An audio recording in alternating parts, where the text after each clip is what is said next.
Pre finals का exam हुआ है। तो ये आपके गवर्नमेंट के प्री फाइनल्स का पेपर है, हिंदी का, एफएल का। तो मैं भी इस पेपर मेरे पास मैं इस पेपर के बारे में आपको थोड़ा पढ़ के बता दूं कि भाई जो आपका पेपर है वो आपको करना कैसे है।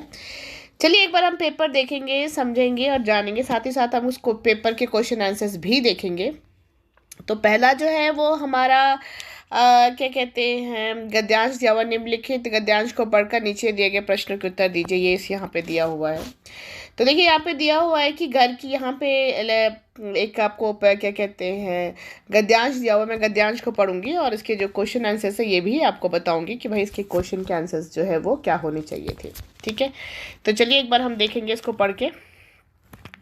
सो यहाँ पे दिया हुआ है कि नीचे दिए गए गद्यांश को पढ़कर प्रश्न का उत्तर देना है। ठीक है, सो इसके अंदर जो है यहाँ पे इन्होंने इस गद्यांश को पढ़ेंगे हम।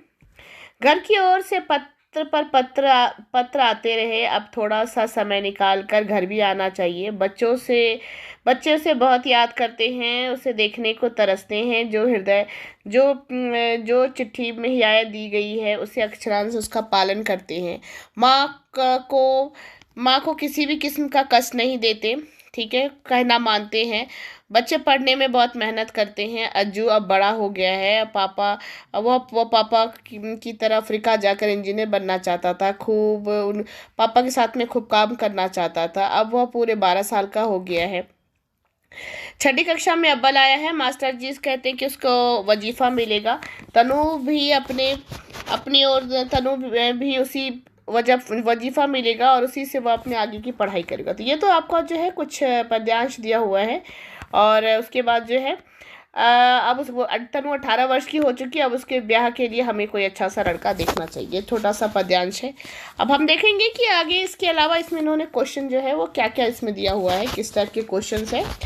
हम क्वेश्चन के अंदर जो है इन्होंने क्या क्या दिया है। ठीक है, तो चलिए क्वेश्चन देखते हैं। क्वेश्चन है यहाँ पे दिया हुआ है यहाँ पे कि पत्र कहाँ से लिखे जाते थे। भाई पत्र जो है ये साया लेसन है, साया लेसन का है। पत्र नॉर्वे से लिखे जाते थे। अज्जू की क्या इच्छा थी? अज्जू की इच्छा थी वो भी अपने पापा के जैसे खूब नाम कमाए, है ना। अज्जू के लिए मास्टर जी ने क्या विचार था? अज्जू के लिए मास्टर जी का क्या विचार था? तो भाई अज्जू के लिए मास्टर जी का विचार था कि उसे जो वजीफा मिलना चाहिए। तनु की आयु कितनी होगी? तनु अब 18 वर्ष की हो गई थी। उपयुक्त पद्यांश किस पाठ से लिया? उपयुक्त पद्यांश साय पाठ से लिया गया था। तो कहने का मतलब ये है कि ये जो पैराग्राफ है इसमें आप एक बात का बहुत ही अच्छी तरीके से ध्यान रखिए कि यहाँ पे जो है आप बोर्ड के एग्जाम्स में ज़्यादा टाइम वेस्ट करने की ज़रूरत नहीं रहता बच्चों। कुछ चीज़ें ऐसी होती है कि आपको क्या करना, अंडरलाइन कर लेना है। सिर्फ उस अक्षर पर हमें ध्यान देना है और फटाफट इस क्वेश्चन के आंसर को हमें करते चले जाना है। कैसे करते चले जाना है यहाँ पे एक बार मैं बताती हूँ। जैसे कि यहाँ पे दिया हुआ है कि पत्र कहाँ से लिखा जाता। अब ये वर्ड है ना, पत्र कहाँ से, हमेशा इसमें याद रखिए जहाँ पे कहाँ, इसको आप अंडरलाइन कीजिए। क्या इसको अंडरलाइन कीजिए। तनु की आयु कितनी हो गई थी? कितनी। तो अब जैसे कि ये बस हमें क्या करना है, ये पाठ कहाँ से लिया गया है, तो किस पाठ से, उपयुक्त पद्यांश किस पाठ से लिया गया, किस, यानी कि कहने का मतलब है कि आपको सिर्फ इन्हीं चीज़ों को है जल्दी फोकस करना। अब जैसे तनु की कितनी आयु थी, तो हम क्या करेंगे, सेम क्वेश्चन में से ही ले लेंगे। ये वर्ड को आप क्वेश्चन में से कॉपी कर लीजिए। देखिए यहाँ पर ऐसा, देखिए इसी में से हम कॉपी कर लेंगे। तनु की आयु सेम यहाँ पे से आप कॉपी करिए। आपको अपने तरफ से कुछ ज़्यादा लिखने की जरूरत नहीं है। तनु की आयु कितनी है, तो तनु की आयु कितनी है? 18 वर्ष, बस। ठीक है, उसमें जैसा दिया हुआ है 18 अगर नंबर में है जो भी आप, हम इसमें 18 वर्ष की है। कितनी है? तो 18 वर्ष की, और यहाँ पर है, बस हो गया। कहने का मतलब क्या, हमने सेम पूरा चीज़ यहीं से, तनु की आयु पूरा अक्षर हमने यहीं से ले लिया और बस हमने इतना लिख दिया भाई तनु की आयु जो थी 18 वर्ष की है, खत्म।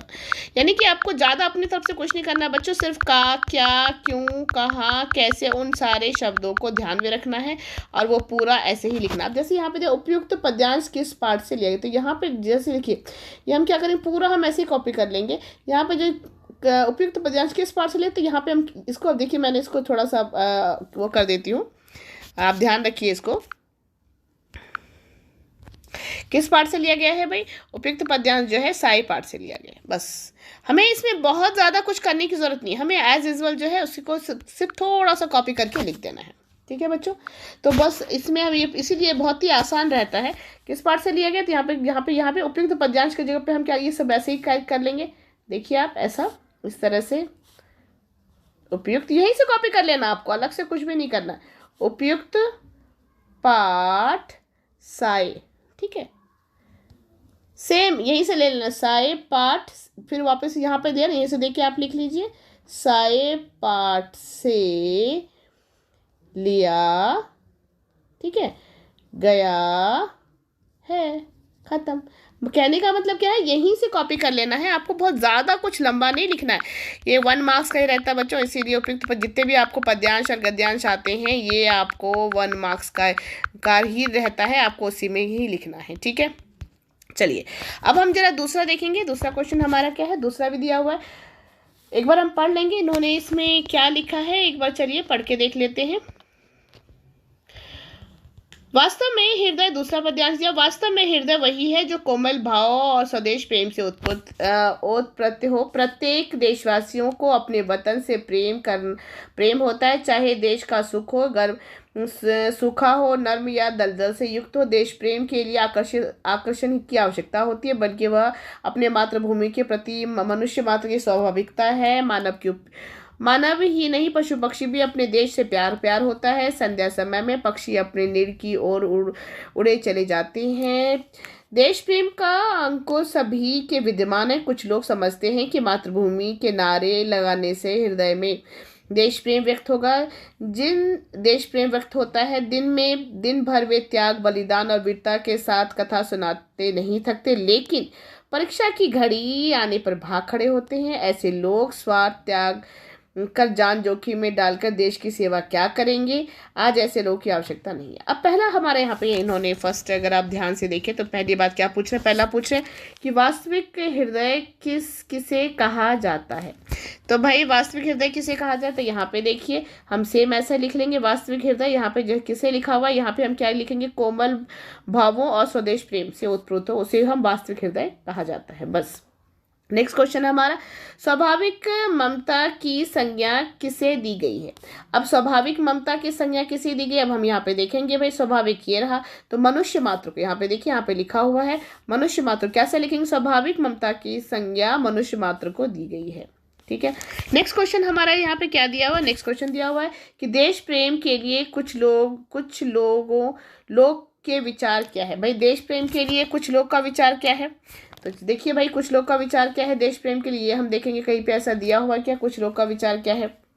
मनुष्य मात्र में देश प्रेम व्यक्त होना चाहिए तथा आगे स्वार्थ जोखिम में क्या डालेंगे। अब देखिए भाई लोगों के तो भाई सबके अपने अपने विचार हैं, तो कुछ लोगों का विचार क्या, कैसे लोग जो है क्या देश प्रेम की भावना, कुछ तो क्या है अपने सर्वस्व को त्याग देने के लिए भी तैयार हो जाते हैं। नेक्स्ट क्वेश्चन क्या दिया हुआ है, आज कैसे लोगों की आवश्यकता नहीं, जो लोग स्वार्थी है और अपना देश को जोखिम में नहीं डाल सकते, मतलब देश से प्यार नहीं कर सकते हैं, ऐसे लोग की हमें देश में आवश्यकता नहीं है। अब यहाँ पर क्या पूछा गया, उपयुक्त पद्यांश का शीर्षक क्या। भाई उपयुक्त पद्यांश का शीर्षक देश प्रेम है या देश प्रेम हो सकता है, आप इस तरह से दे सकते हैं। तो मुझे उम्मीद है कि आपको ये अच्छी तरीके से जो है आपको समझ में आ गया होगा कि मैं जो है वो आपको क्या बोल रही हूँ। इजीली आप अच्छे तरीके से समझ चुके होंगे कि मैं क्या बोलना चाह रही हूँ। चलिए अभी हम थोड़ा आगे देखेंगे, ये तो हमारा गद्यांश और पद्यांश हो गया बच्चों। अब हम एक बार आगे का देखेंगे, आगे क्या क्वेश्चन है। अब यहाँ पे आगे आपको क्वेश्चन दिया हुआ, क्या दिया हुआ क्वेश्चन, हे वंदनीय भारत, हे अभिनंदनीय भारत, न्याय बंधु निर्भय निर्मल, ममम प्रेम पल्लव पाणी, भारत के ममत्व तुझ में समा रहा है, भारत कैसा समा रही है। भाई सुंदर भारत नामक कविता से ली गई है। आप सबको चूंकि पढ़ते से समझ में आ गया होगा कि लेसन नंबर 1 का है, सुंदर भारत कविता का है। और देखिए इसमें जो है आपको सबसे पहले जो है संदर्भ लिखना रहता है। कभी भी आप लिखिए तो इसके अंदर ये आपको चूंकि 5 मार्क्स का है, ये मार्क्स बटे हुए रहते हैं। तो अगर आपको लिखना था, हमें लिखना पड़ेगा कि भाई प्रस्तुत पंक्तियाँ हमारी पाठ्य पुस्तक सुंदर भारत नामक कविता से ली गई है, इसके कवि कौन है। सो भाई इसके श्रीधर पाठक है, और इसमें जो है इस कविता में जो है भारत की सुंदरता का वर्णन किया गया है, ठीक है। उसके बाद हम लिख सकते हैं ये कवि कहते हैं कि हमें अपने देश की वंदना करना चाहिए, अभिनंदन करना चाहिए। हमारा देश जो न्याय बंधुता है, मतलब इसका जो न्याय बंधुता से उत्प्रोत है हमारा देश, है ना। तो इस तरह से हम जो इसके बारे में जो है वो पूरा का पूरा जो है वो दे सकते हैं। हमारे देश के प्रति हमारे मन में जो है क्या बोलते हैं, हम मान है, सम्मान है, अभिनंदन करने योग्य देश है। हमारा देश कैसा है, न्याय, बंधु, प्रेम और भय से निर्भीत है। यहाँ के लोग जो है सबसे प्रेम और ममता के साथ में रहते हैं, है ना। और हम मुझ में प्यार, मतलब हमें, मुझे अपने देश के प्रति, हमारे अंदर, मेरे अंदर जो देश के प्रति बहुत भावना भरी हुई है, देश प्रेम की भावना है। यहाँ की प्राकृतिक शोभा जो है वो अनुपम है, निराली है, ठीक है। और इसकी विशेषता के कारण हमारा देश जो है वंदना और अभिनंदनीय करने के योग्य है, ठीक है। और इसमें जो है आप उसके जो है विशेषता दिख सकते हैं कि भाई इसमें जो है कवि ने जो है देश की सुंदरता का के साथ साथ क्या कहते हैं, देश की सुंदरता का वर्णन किया है। और यहाँ पे जो है वो अनुप्रास अलंकार का प्रयोग किया। अनुप्रास अलंकार का मतलब होता है जहाँ पे एक ही अक्षर ना एक से अधिक बार रिपीट होता है ना, उसको अनुप्रास अलंकार कहते हैं। तो यहाँ पे जो है अनुप्रास अलंकार का प्रयोग किया गया है। इस तरह से जो है आप इसको दे सकते हैं। तो उम्मीद करूंगी आपको समझ में आ गया होगा। चलिए हम आगे चलेंगे एक बार। कवि गोस्वामी यहाँ पे दिया तुलसीदास के जीवन और साहित्य के बारे में। भाई आपको जो यहाँ पे गोस्वामी तुलसीदास का जो है कवि पर ये पूछा गया है, साहित्य परिचय पूछा गया है। तो आप इसमें लिख सकते हैं कि भाई गोस्वामी तुलसीदास का जन्म, जो उनकी रचना, उनकी क्या कहते हैं, जन्म, रचना, मृत्यु, ये पूरा जो है दे सकते हैं। ये जो है राम लक्ष्मण संवाद परशुराम लेसन जो है वो कंपलसरी आता ही आता है। मैंने कुछ क्वेश्चंस में आपको टिक करके दिया है। ये क्वेश्चन बहुत इंपॉर्टेंट है बच्चों, एग्जाम में जाने से पहले एक बार जरूर पढ़ लीजिए। जैसे कि चैप्टर नंबर आपको 6 है, राम लक्ष्मण परशुराम संवाद, ये बहुत इंपॉर्टेंट लेसन है। उसके अलावा आपको जो है नेताजी का चश्मा, ये भी बहुत इंपॉर्टेंट है। साथ में कवित्व लेसन जो है वो एक बार ज़रूर देख के जाइएगा। अन्वेषण ज़रूर पढ़ लीजिएगा। बच्चों से ना छीने उनका हक, ये लेसन ऐसे हैं जो एक बार ना आप ज़रूर पढ़ के जाइए। इस लेसन में से हर साल कुछ ना कुछ ज़रूर आते हैं और मैं लगातार आपको जो है कुछ क्वेश्चन पेपर जो है वो आपको देती रहूँगी। तो चलिए क्वेश्चन हमारा क्या है, गोस्वामी तुलसीदास का जन्म। तो पहले हम लिखेंगे भाई गोस्वामी तुलसीदास का जन्म कहाँ हुआ था, उत्तर प्रदेश के बांदा नामक जिले में हुआ था, है ना। कब हुआ था, 1532 में हुआ था। और देखिए बच्चों, हमको ना जन्म और मृत्यु याद नहीं रहता है। तो यहाँ देखिए नोटिस करिए कि गोस्वामी तुलसीदास का जन्म जो है वो 1532 में हुआ था। 15 के बाद में क्या आता, 16, और 32 का उल्टा कर देंगे तो बनेगा 23। तो जन्म इसका है 1532, तो इनकी मृत्यु है 1623, है ना। आसान सा, इजी है ना। फिर राम भक्ति परंपरा के अतुलनीय थे। फिर रामचरितमानस काव्य कवि के अन्य भक्त और सृजनात्मक कौशल का मनोहर उदाहरण है। रामचरितमानस के अलावा इन्होंने कवितावली, दोहावली, विनय पत्रिका, बैरक रामायण, जानकी मंगल आदि, हनुमान बाहुका आदि रचना की थी। और इनको जो है ब्रजभाषा और अवधी दोनों भाषाओं में जो इनका समान अधिकार था। ये इस तरह से आप इसका आंसर दे सकते हैं। दूसरा क्वेश्चन ये आपसे इन्होंने ये पूछा है कि राम लक्ष्मण संवाद कविता का संदेश अपने शब्दों में लिखिए। भाई इन्होंने आपको क्या पूछ रही है कि राम लक्ष्मण परशुराम कविता का संदेश जो है वो आपको अपने शब्दों में लिखना है। तो आपको इसमें बताना है कि भाई राम जो भगवान श्री राम थे उनका कैसा था, वो कैसे थे, परशुराम जी कैसे थे, है ना, और लक्ष्मण कैसे थे।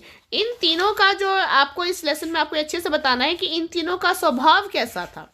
तो भाई अगर आपको ये अच्छी थोड़ा भी इसके बारे में मालूम है तो आप बता सकते हैं कि भाई लक्ष्मण का स्वभाव कैसा था या फिर राम का स्वभाव कैसा था, है ना। तो वही आपसे जो है ये आप उसकी विशेषता पूछ रहे। कई बार बच्चे को समझ में नहीं आता कि भाई संदेश क्या पूछ रहे, तो उनका स्वभाव के बारे में कैसा था। जैसे इसका हम कैसे लिखेंगे कि इस क्वेश्चन का आंसर आप इस तरह से आप दे सकते हैं कि जब तक साहसी, इसमें क्या था कि उनमें साहसी व्यक्ति में क्या क्या होना चाहिए, संदेश क्या बताया था, विनम्र। जैसे परशुराम जी थी तो वो बहुत ही पराक्रमी थे, किंतु उनमें क्या था, संयम नहीं था। तो ये संदेश मिलता। लक्ष्मण जो थे उनमें साहस अच्छा था लेकिन उन्होंने अपनी सीमा मर्यादा तोड़ दिया था, उनमें विनय की कमी थी। इसीलिए जीवन में क्या क्या होना चाहिए, विनय, हमारे जीवन में जो है वो संयम होना चाहिए, साहस होना चाहिए।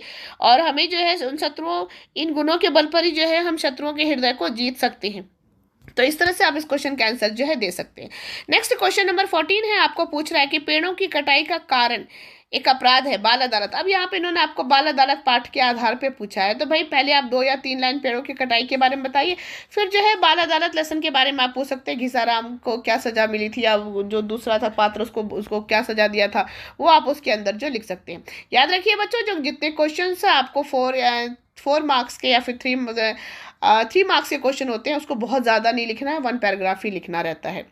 अब नेक्स्ट क्वेश्चन आपको यहाँ पे नीचे देखिए, आपको 7 मार्क्स के क्वेश्चन आ गए। ये क्वेश्चन लेंदी होता है। इन क्वेश्चंस के लिए आपको ये ज़रूरी होता है कि आप इसमें जो है प्रश्न परिचय दीजिए थोड़ा सा, जैसे मान लीजिए आपको यहाँ पे जो है उसके बारे में पूछा गया है, सावन के महीने की सुंदरता के बारे में बताइए। तो ये कौन से लेसन से लिया गया, क्योंकि सावन के बारे में है तो आपको लेसन से ही बिल्कुल माइंड में आ जाता है भाई सावन का कौन सा लेसन है। सावन का जो है हमारा कवित्व लेसन के में ये पूछ रहा है, तो कवित्व के बारे में पूछ रहा है ना। तो आपको इसमें जो है थोड़ा सा जो है आप अपना कवि परिचय जो दे सकते हैं। कवि परिचय देने के बाद में आप लेसन को स्टार्ट कर सकते हैं। 7 मार्क्स के बच्चों जितने भी क्वेश्चंस होते हैं 7 मार्क्स के क्वेश्चंस को हमेशा 3 पार्ट में डिवाइड करिए। पहले आप प्रश्न परिचय लिखिए, प्रश्न परिचय के बाद में आप थोड़ा सारांश सार दे दीजिए, दोहा का जो भी आपको सार मालूम है वो दीजिए, और फिर लास्ट में जो है वो आप उसका क्या कहते हैं संदेश दे सकते हैं। लेकिन ये बच्चों ये बहुत ज़रूरी होता है कि अगर आप प्रश्न परिचय के बारे में लिखते हैं तो जब भी आपका पेपर करेक्शन किया जाता है तो उनको जो उसकी क्लैरिटी बहुत अच्छी तरीके से समझ में आ जाती है। जैसे मान लीजिए अब मैं थोड़ा सा इस क्वेश्चन को भी थोड़ा सा डिटेल्स में आपको बता देती हूँ। अब जैसे आप हम प्रश्न परिचय दे देंगे भाई ये कविता जो रीतिकाल के कवि पद्माकर जी द्वारा रचित है। इनका जन्म जो था वो 1810 में बांदा में हुआ था। 80 वर्ष की आयु में जो है कि अंत में जो इनका देहांत हो गया था। और इनकी कुछ रचनाएं थी। इनके पिता मोहनलाल भट्ट जो थे बहुत अच्छे कवि विद्वान थे और उनके एक वंश का नाम कविश्वर पड़ा। इनकी रचना जो थे हिम्मत, बहादुर, विरोधावली, पद्माभरण, ये इनकी रचनाएं थी। इस कविता में पद्माकर जी ने जो है प्रकृति की सौंदर्यता का वर्णन किया है। कविता में जो अनुप्रास अलंकार का प्रयोग किया गया है। कविता में जो है बार बार बहुत खूबसूरत तरीके से जो है कविता में जो है क्या कहते हैं अनुप्रास अलंकार का प्रयोग और उसकी शब्द भाषा रचना जो है वो बहुत अच्छी है। उसके बाद आप जो है कविता का सार दे सकते हैं। लास्ट में आपको जो है संदेश लिखना जरूरी है, तो आप ये लिख सकते हैं कि इसमें कविता ने वर्षा ऋतु का मनोहर दृश्य उपस्थित किया। पद्माकर जी ने इस इस कविता की रचना जो है बहुत ही सुंदर ढंग से की है। इस तरह से आप इसके अंदर जो दे सकते हैं। उसी तरह से अन्वेषण है। अन्वेषण में सेम आपको वैसे ही आपको इसके अंदर थोड़ा सा प्रश्न परिचय देना है। प्रश्न परिचय के बाद जो है आप इसको पूरा लिख सकते हैं। नेक्स्ट क्वेश्चन आपको आ रहा है, बच्चों से ना छीने उनका हक, इस पाठ के आधार पर महानगरों की विशेषता। अब चूंकि ये बच्चों से ना छीने उनका हक, ये मैरी कॉम का लेसन है। अगर आप चाहें तो मैरी कॉम के बारे में थोड़ा बहुत दे सकते हैं, उसके बाद आप लिख सकते हैं इसके अंदर। साथ ही यहाँ पे देखिए बच्चों या लिखा हुआ है, या में दोनों में से कोई एक ही क्वेश्चन करना होता है।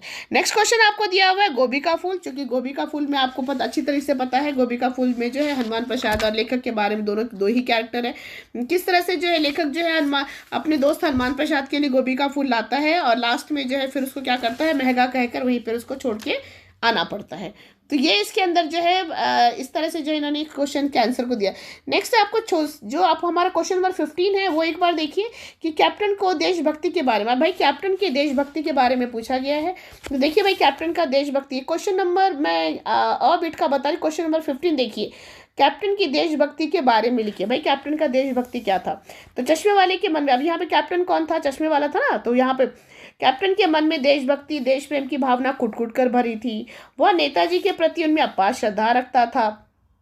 ठीक है, वह अपने हृदय में देश के लिए त्याग समर्पण की भावना रखता था। देशभक्ति के सामान ही रहता था। इसी कारण नेताजी की चश्मा विहीन मूर्ति से उसे आघात करती थी। ठीक है, और इसीलिए वह उस पर चश्मा लगा देता था। उसका व्यक्तित्व एक सेनानी जैसा नहीं था, फिर भी उसमें देशभक्ति के गुण विद्यमान थे। वास्तव में वह एक सच्चा देशभक्त था। ठीक है, इस तरह से जो है आप इसके बारे में लिख सकते हैं कि भाई कैप्टन की देशभक्ति के बारे में है ना। कैप्टन जो है उसको बिना चश्मे का जो है नेताजी का मूर्ति अच्छा नहीं लगता था, उसका चश्मा पहना देता था। इस तरह से आप उसको दे सकते हैं। तो चूंकि मैंने आपको कैप्टन के क्वेश्चन नंबर, फिर हम लेंदी क्वेश्चन पे आ जाएंगे। क्वेश्चन नंबर 17 तक मैंने आपको बता दिया। उसी तरह से गोभी के फूल के बारे में कि गोभी के फूल पाठ के शीर्षक की सार्थकता, भाई उसका नाम गोभी का फूल क्यों रखा गया उस लेसन में, उसकी सार्थकता बताइए। तो याद रखिए कि भाई हमको जो है ये क्वेश्चन जो है कितना लंबा है, क्वेश्चन थोड़ा बड़ा है, तो जाहिर सी बात है कि हम इसके अंदर इसको भी 3 पार्ट में डिवाइड कर लेंगे। पहले हम थोड़ा सा प्रश्न परिचय दे देंगे, लेसन कहाँ से लिया गया है या लेखक कौन है। उसके बाद में जो है आप बताएंगे कि भाई लेखक को जो है क्या क्या परेशानियों का सामना करना पड़ा, और आखिरी में जो है हम मुझे इसका संदेश देंगे। जो भी आपको 7 मार्क्स का क्वेश्चन होता है बच्चों, उस क्वेश्चन के अंदर ना संदेश देना जरूरी होता है। अगर आप संदेश देते हैं तो क्वेश्चंस की क्लैरिटी भी अच्छा रहता है और आपको मार्क्स भी अच्छे आते हैं। तो क्वेश्चंस को क्या करिए, अगर आपको मान लीजिए आपको नहीं समझ उस वक्त पॉइंट्स नहीं याद आ रहे हैं प्रश्न परिचय, तो कोई बात नहीं, आप पैराग्राफ चेंज करके भी लिख सकते हैं। अगर आप उस तरह से लिखते हैं तो आपको बहुत अच्छे मार्क्स मिलते हैं। तो इसीलिए कोशिश करिएगा कि जब भी आप एग्जाम में पेपर लिखें तो उसको जो है 3 पार्ट में आप डिवाइड कर लें। पैराग्राफ चेंज ज़रूर करें, फर्स्ट में थोड़ा सा परिचय दें, उसके बाद जो है आप उस लेसन के बारे में आप पूरा का पूरा लिख सकते हैं। तो ये तक तो आपको ये बात आपको यहाँ तक तो अच्छी तरीके से समझ में आ गया होगा। अब हम नेक्स्ट बात करेंगे। अब नेक्स्ट है हमारा क्वेश्चन नंबर 18, जो कि यहाँ पे देखिए, अब बड़े भाई साहब के स्वभाव की विशेषता। भाई बड़े भाई साहब कैसा थे? अब आपको कई बार ये क्वेश्चन आता था कि बड़ा भाई छोटा भाई में से कौन सा बड़ा लगता है, तब यहाँ पे इन्होंने पूछा कि बड़े भाई साहब के स्वभाव की विशेषता। तो बड़ा भाई साहब कैसा था, क्या पढ़ता था? तो विशेषता थी भाई बड़ा भाई जो था वो अपने आप को जो है छोटे भाई से क्या क्या हम छोटे भाई को हमेशा गुस्सा करता रहता था, फिर छोटे भाई के ऊपर जो है रोब जमाता रहता था। बड़ा भाई जो है घंटों बैठ कर पढ़ता था, फिर भी उसके दिमाग में कुछ भी नहीं घुसता था। इस तरह से आप पूरा लिख सकते हैं। नेक्स्ट क्वेश्चन है, गुड़िया के संबंध में कांतम और उनकी लड़की की क्या प्रतिक्रिया। तो भाई आप बता सकते हैं कि किस तरह से जो है कांतम ने जो है अपनी बहन को गुड़िया भेज दिया, या लेखक ने किस तरह वेंकोजियन सन्स कंपनी को चिट्ठी लिखा, वेंकोजियन सन्स कंपनी से उसे गुड़िया नहीं मिली, फिर उसने किस तरह से साड़ी मंगाई। तो ये पूरा आप उसमें दे सकते हैं। नेक्स्ट क्वेश्चन है आपका कि जल की उपयोगिता विषय पर दो मित्रों की बातचीत। अभी संवाद लेखन है, तो भाई आप संवाद लेखन आराम से दे सकते हैं। पहले आप संवाद लेखन लिखिए, फिर नीचे सब हेडिंग लिखिए कि जल की उपयोगिता, और फिर दोनों मित्रों के बीच में बातचीत, ये आप करके दे सकते हैं। या फिर आप नीचे क्वेश्चन दिया हुआ है, विद्यालय के वार्षिक उत्सव के बारे में जानते हुए प्रधान अध्यापक की ओर से सूचना तैयार करिए। तो आप सूचना तैयार कर सकते हैं कि भाई आपका उसमें सूचना लिख सकते हैं, सूचना का विषय लिख सकते हैं, तारीख लिख सकते हैं, स्थान लिख सकते हैं, और क्या कहते हैं वार्षिक उत्सव में कौन कौन से प्रोग्राम है। इस तरह से जो है पूरा सूचना तैयार करके आप दे सकते हैं। तो मैं उम्मीद करूंगी कि आपको ये समझ में अब तक आ चुका होगा आसानी से। मैंने पेपर का पैटर्न आपको एक्सप्लेन कर दिया है, और अभी मैं 2-3 सीरीज तक बाकी भी पुराने पेपर्स भी देते रहूँगी। पार्ट बी जो है आएगा वो भी मैं आपको देती रहूँगी। आप लोग अच्छे से एग्जाम्स की तैयारी करते रहिए, और मैं उम्मीद करूँगी कि आपको ये पेपर का पैटर्न थोड़ा बहुत समझ में आ गया होगा। अगर कुछ समझ में नहीं आ रहा है बच्चों, तो आप मुझे कमेंट सेक्शन में ज़रूर लिखिए। हाँ, मेरे इस चैनल को लाइक, सब्सक्राइब और शेयर करना मत भूलिए। Thank you, bye.